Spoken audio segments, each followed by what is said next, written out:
السلام عليكم، ازيكم عاملين ايه؟ كل سنه وانتم طيبين. النهارده بقى جبت شويه حاجات كده عشان رمضان، حاجات على قد برضو ما وسعتش قوي. جبت نص كيلو جوز الهند. النص كيلو ده اللهم صل على النبي، نص ب50 جنيه. ب50 ده اللي ب80. الزبيب جايبه النص ب40. الزبيب بصوا ما شاء الله جميل. ده النوع النضيف اللي انا بحبه، اللي انا بتاع روسيا. بكام؟ لا مش عارف بصراحه مش يعني احنا جايبينها مع مش فاكره صراحه سعرها. وجبت مشمشيه دي ب37 جنيه الربع، ودي معروفه اصلا ب45 جنيه الكيل.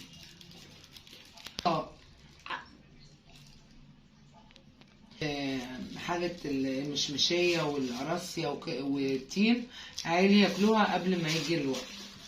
وجبت معايا خروب برضو، بصوا ده اللي باين من الخروب اهو، ربع كيلو. كنا جايبين كيلو، ده اللي فضل.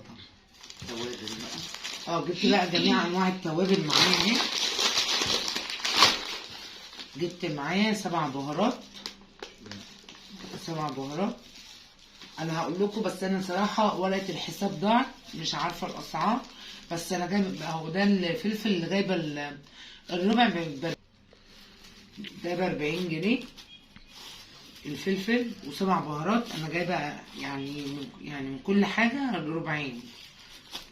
جبت فلفل كمان ربعين. لا احنا مكترين فلفل. جايبين الصوص الفلفل، جايبينه الصوص اهو. ما شاء الله كان نوع حلو. والمحل اللي انا بتعامل معاه كزبره ناشفه. الكزبره دي عشان الملوخيه بعوزها الاكل كتير، في حاجات كتير بعوزها. ده كمون. وده كمون. الكمون اللي ب50 جنيه الربع. دي توابل الفراخ. النص ب50. النص ب50. ودي توابل فراخ.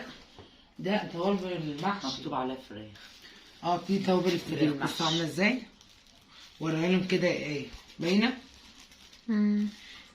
ودي توابل المحشي، ما تعرفوش بتخلي المحشي عامل ازاي.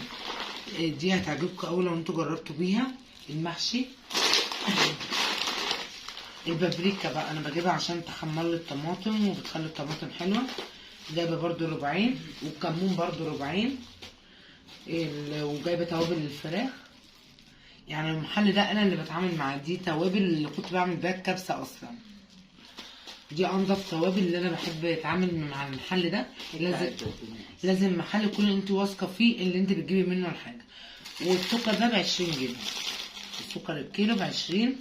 الابيض الفاخر ده انضف نوع، انا جايبه 2 كيلو برضو.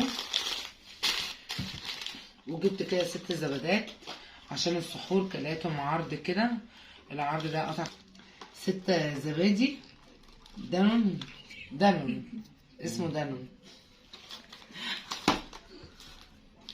ماشي. والمكرونه نص سعر المكرونه دي، مش عارفه هي حاجه و20 جنيه الكيس ده. الكيلو حاجه و20 جنيه. ايوه. والشعريه بقى زي ما انا الشعريه اكيد برضه نفس الثمن. انا جايبه كل نوع واحد، وبرضه نوع فاخر نضيف. بصوا ده تاج الملوك. وجايبه لسان عصفور. جبت كيسين برضو. جبت بقى اكل السحور بقى جبنه رومي ولانشون. جبت ربع كيلو جبنه رومي ب33 جنيه. جبت ربع كيلو لانشون ده ب25. جبت الجبنه القديمه برضو ربع كيلو ب28. والسمنه دي بقى جنه، بس انا مش عارفه صراحه سعرها كام. النوع حلو، وفيه الفتحة من جوه ما شاء الله عليه. النوع ده كويس تمام. وجبت بقى الزيت، ازازتين برضو زيت.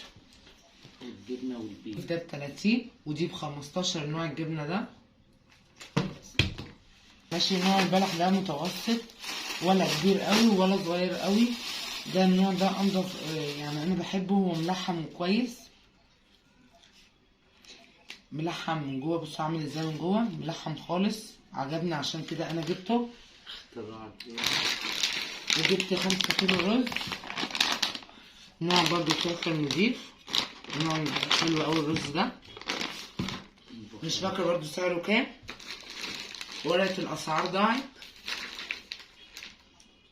فاكرة دي ولا مش فاكراها؟ فاكرة دي ولا مش فاكراها؟ الدقيق الكيلو ب17 جنيه. ده انا جايبه بكيلو الدقيق اللي انتوا عارفين انا بشتغل بيه. ده ب17 جنيه. انضف نوع دقيق انا جايباه من عندنا من محل احنا. بقى دي المشتريات اللي انا جبتها برضو، انا مزودتش قوي. بجيب يعني كل ما بخلص الحاجه انا بجيبها تاني، بجيب الحاجه اللي انا محتاجاها، يعني مش كل حاجه انا بجيبها مره واحده.